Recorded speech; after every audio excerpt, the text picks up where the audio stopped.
የአፍሪካን ሀገር አቋራጭ ወንዞች በዘላቂ ሁኔታ ለመጠቀምና ለማልማት የአፍሪካ ሀገሮች ተባብሮ የመስራት አስፈላጊነትን ያመለክታል። በተቃራኒው ደግሞ ወንዞቹን ተስማምተው ለመጠቀም ካልቻሉ ውሎ አድሮ በሀገር አቋራጭ ወንዞች ተጋሪ ሀገሮች መካከል ፉክክርና ፍጥጫን የሚፈጥር ከጠና ደግሞ ጦርነት ሊያስነሳ የሚችል መሆኑን ያሳያል። ሌላው አፍሪካን ከሌሎች አህጉራት የተለየ የሚያደርገው ጂኦግራፊ አቀማመጡ ምክንያቱም አህጉሩ የሚያገኘው አጠቃላይ የዝናብ መጠን አነስተኛ መሆኑ ነው። ቦሮስ ማርቲ የተባሉ ምሁር ከሌሎች ተመራማሪዎች ጋር ሆነው በጣምራ ያጠኑት ጥናት ከ1961 ከአውሮፓውያኑ እስከ 1990 ዓ.ም ድረስ ለ30 ዓመታት ያህል የአህጉራችን አፍሪካ ጠቅላላ የዝናብ መጠንና የወንዞቹ ውሃ እየቀነሰ መሄዱን ይገልጻል። ታዲያ የአህጉራችን አብዛኛው ክፍል የውሃ ችግር ወይም የውሃ ውስንነት በግልጽ የሚታይበት ስለሆነ የውሃ እጥረት ችግር ያለበት ሁሉ አይኑን በወንዝ ውሃ ልማት ላይ ሲጥል በወንዝ ውሃ አጠቃቀምና ክፍፍሎች ላይ ውዝግብ ለማስነሳት አመቺ ሁኔታን ይፈጥራል። በውሃ አጠቃቀም ታሪክም የምንታዘበው የውሃ ውስንነት ከጊዜ ጊዜ ገሃድ እየሆነና እየጎላ በሄደ ቁጥር የተገኘውን የወንዝ ውሃ አብሮ በአግባቡ የመጠቀምና የመከፋፈል ወይም ድርሻን የመደላደሉ ጉዳይ ነው። አንደኛ ወደ ድርድሮችና ስምምነቶች፣ ሁለተኛ ወደ ውዝግቦችና ውጥረቶች እያመራ መሄዱን ነው የሚያሳየን። ድርድሮች ሲደረጉ ከወንዞች ውሃዎች አጠቃቀም ጋር የተያዙ የባለቤትነት ጥያቄዎች፣ የመብት ጥያቄዎች፣ የሉዓላዊነት ጥያቄዎች፣ የቀደምትነት ወይም የታሪክ ጥያቄዎች፣ የኢኮኖሚና የእድገት ደረጃ ጥያቄዎች አብረው መነሳት ከጀመሩ ውለው አድረዋል። በሀገር አቋራጭ ወንዞች አጠቃቀም የተነሳ የተከሰቱ ውዝግቦችና ውጥረቶችን ለመፍታት የገላጋይነት የሽምግልና ስራዎች ሲሰሩ ኖሯል። ውሎችና ስምምነቶች ተፈርመዋል። ባህላዊ ሽምግልናም ስምምነቱን መሰረት ያደረጉ ለዳኝነት አቅጣጫ ሊሰጡ የሚችሉ የሀገር አቋራጭ ወንዞች አጠቃቀም ድንጋጌዎች በዓለም አቀፍ ደረጃ ወጥቷል። ላውቴዝና ማርክ ጆርዳኖ የተባሉ ምሁራን በአፍሪካ ውስጥ የተፈጸሙትን የሀገር አቋራጭ ወንዞች ውሎች ታሪክ በሶስት ከፍለው አቅርበውታል። አንደኛ በዘመነ ቅኝ ግዛት የተፈጸሙ ውሎችና ስምምነት፣ ሁለተኛ በመጀመሪያው የነጻነት ዘመን የተደረጉ ውሎችና ስምምነቶች፣ ሶስተኛው በኋለኛው የነጻነት ዘመን የተደረጉ ውሎችና ስምምነቶች ናቸው። በዚህ ፕሮግራም የውሎቹን ዝርዝር ሳይሆን የውሎቹን አጠቃላይ ጸባይ ወይም ገጽታ አቀርባለሁ። በዘመነ ቅኝ ግዛት የተፈጸሙ ውሎችና ስምምነቶች ገጽታዎቻቸው ቅኝ ገዢዎች አፍሪካን ከመቀራመታቸው በፊት አፍሪካን በአመዛኙ በሀገር ግንባታ ሂደት ላይ ነበሩ።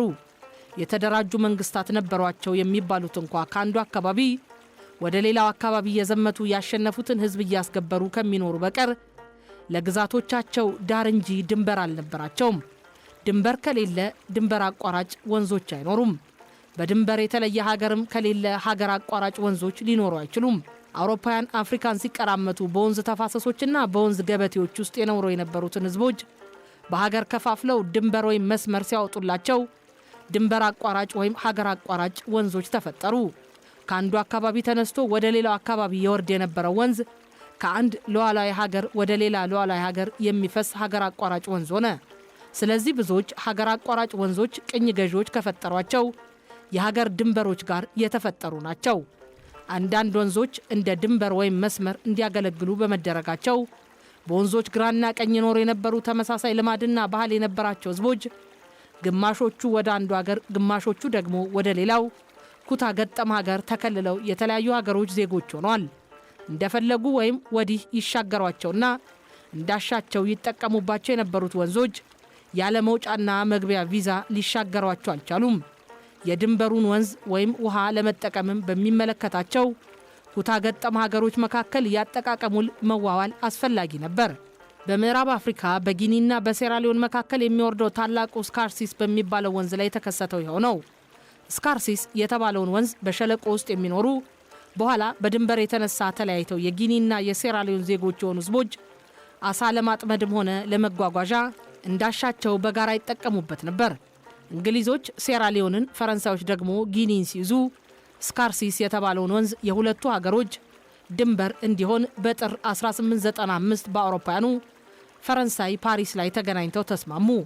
በዚህ የድንበር ስምምነት የተነሳ በስካርሲስ ወንዝ ግራና ቀኝ ይኖሩ የነበሩ ተመሳሳይ ልምድና ባህል የነበራቸው ህዝቦች የተለያዩ ሀገሮች ዜጎች ሆኑ። እንግሊዞችና ፈረንሳዮች በ1895 ዓ.ም በአውሮፓውያኑ በተስማሙበት መሰረት እንግሊዞች በያዙት በወንዙ በስተቀኝ ሴራሊዮን ክልል ውስጥ የሚኖሩ ነዋሪዎች ወንዙን እንደ ድሮ ለፈለጉት ጉዳይ እንዲጠቀሙበት ሲደረግ፣ በወንዙ በስተግራ በኩል ይኖሩ የነበሩት በፈረንሳዮች ስር ወይም በጊኒ ውስጥ የተጠቃለሉት የስካርሲስ ወንዝ ነዋሪዎች ግን ወንዙን እንዳይጠቀሙ በዚያው የእንግሊዞችና የፈረንሳዮች ወል ተከለሉ። ይህን የመሰሉ የነባሩን ሕዝብ ከትውልድ እስከ ትውልድ ሲጠቀምበት ከኖረው የተፈጥሮ ሀብቱ የለዩ ተመሳሳይ ማህበራዊ ኑሮ፣ ባህልና ልማድ የነበራቸውን ሕዝቦች በተለያዩ ሀገሮች ዜጎች ያደረጉ ሌሎች 18 ከድንበር ጋር የተያዙ የወንዝ አጠቃቀም ስምምነቶች በቅኝ ገዢዎች መፈረማቸውን ላውቴዝና ጆርዳኖ በጽሑፋቸው ይጠቅሳሉ። ባህላቸውና ህልውናቸው የተመሰረቱባቸው ወንዞቻቸው በቅኝ ገዢዎች ድንበር ክለላ የተነሳ የጀርመን ግንብ የሆኑባቸው አፍሪካውያን ጥቂት አይደሉም። በፈረንሳዮች ስር የወደቁት አፍሪካውያን የስካርሲስን ወንዝ እንዳይጠቀሙ ሲከለሉ፣ በእንግሊዞች ስር የወደቁት ለምን የወንዙ ተጠቃሚ እንዲሆኑ እንደተደረገ ግልጽ አይደለም። በግምት ግን ምናልባት ከእንግሊዞች አንጻራዊ ኃያልነት ጋር የተያያዘ ይሆናል የሚል እምነት አለ። በዚያ ወቅት ከፈረንሳዮች ይልቅ እንግሊዞች በወታደራዊ አቋምም ሆነ በኢኮኖሚ ጥንካሬ ላቅ ያሉ ነበሩ። ዓለም አቀፍ ተደማጭነትም ቢሆን እንግሊዞች ግንባር ቀደም ደረጃ ያዙ ነበር። ስለዚህ አንጻራዊ ኃይላቸውንና ተደማጭነታቸውን በመጠቀም የስካርሲስን ወንዝ በብቸኝነት ለመጠቀም ወስነው ይሆናል። ያም ሆነ ይህ የ1895ቱ የፈረንሳይና የእንግሊዞች ስምምነት የስካርሲስን ወንዝ ውሃ ሙሉ በሙሉ ለእንግሊዝ ግዛት ጥቅም እንዲሆን ያደረገ ነበር። ይህ የውሃ ድልድል ነው ወይስ ቅሚያ? መልስ የለውም። ከአንዱ ቅኝ ገዢ ክልል ወደ ሌላው ቅኝ ገዢ ክልል አቋርጦ የሚሄዱ ወንዞች ደግሞ ሀገር አቋራጭ ወንዞች ሆኑ። እዚህ ላይ ሀገር አቋራጭ የሚለውን ቃል ጠንቅቆ መረዳት ይገባል። ለምሳሌ ያህል ጊኒና አይቮሪ ኮስት የፈረንሳይ ቅኝ ግዛቶች ነበሩ። ከጊኒ ተነስቶ ወደ አይቮሪ ኮስት የሚፈስ ወንዝ ቢኖር ሀገር አቋራጭ ወንዝ አይባልም ነበር። ምክንያቱም ጊኒም አይቮሪ ኮስትም የፈረንሳይ ቅኝ ግዛቶች በነበሩበት ጊዜ ድንበር አልነበራቸውም። ቀድሜ እንደጠቀስኩት ድንበር ከሌለ ድንበር አቋራጭ ወንዝ አይኖርም።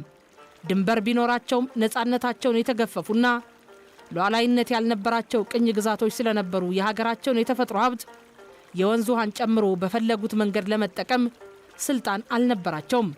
በቅኝ ግዛቶቻቸው ውስጥ ሉዓላዊነት የነበራቸው ቅኝ ገዢዎች ብቻ ነበሩ።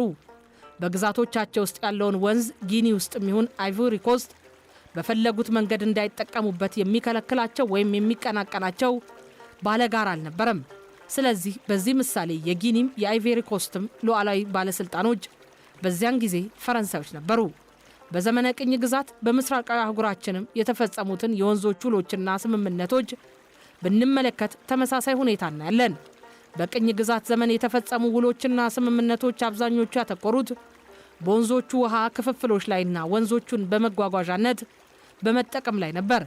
የቅኝ ገዢዎቹ የውሃ ክፍፍሎች በወንዙ ልማት ላይ እኩል መዋለ ንዋይ ያፈሰሰ የተፋሰስ ሀገር ወንዙ የሚሰጠውን ጥቅም እኩል ወይም መሳ ለመሳ እንዲካፈል ለማድረግ መሞከሩን ጆርዳኖና ላውቴዝ ያብራራሉ። የኢኮኖሚ እድገት ደረጃ በቅኝ ገዢዎች የተፈጸሙ የሀገር አቋራጭ ወንዝ አጠቃቀም ውልና ስምምነት የኢኮኖሚ እድገት ደረጃን ግምት ውስጥ ያስገባ ይመስላል። እንደ ምሁራኑ ከሆነ በምዕራብ አፍሪካ ከናይጀር ወንዝ ውሃ ከሌሎች የተፋሰሱ አገሮች የበለጠ ናይጄሪያ እንድታገኝ ተደርጓል። በምስራቅ አፍሪካ የአባይን ውሃ ሙሉ በሙሉ ሱዳንና ግብፅ እንዲጠቀሙበት ተደርጓል። ከሁለቱ ሀገሮች ከሱዳንና ከግብፅ መካከል ደግሞ አብዛኛውን ውሃ ግብፅ እንድትወስድ ተደርጓል። በደቡብ አፍሪካ የኦሬንጅ ወንዝ ውሃና የኩኔኔ ወንዝ ውሃ አይነተኛ ተጠቃሚ ደቡብ አፍሪካ እንድትሆን ተደርጓል። ኩኔኔ ወንዝ አንጎላን አቋርጦ ድሮ በደቡብ አፍሪካ መንግስት በባላደራነት ስር ይተዳደር በነበረው በአሁኑ ናሚቢያ ውስጥ የሚያልፍ ወንዝ ነው። የውሃ ምሁራን እንደሚሉት ከሆነ 50 በመቶ በሚሆኑት የወንዞች ስምምነቶች ውስጥ ግብፅ፣ ናይጄሪያና ደቡብ አፍሪካ ይገኙበታል። የሀገር አቋራጭ ወንዞቻቸውን ውሃ ክፍፍል በተመለከተ እነዚህ ሀገሮች ታሪካቸው ሲመረመር ከአንድ ሌላ የተፋሰስ አባል ሀገር ጋር ተደራድረው ይፈራረማሉ እንጂ ከብዙ የተፋሰሶቻቸው አባል ሀገሮች ጋር የውል ስምምነት ሲፈራረሙ አይታዩም።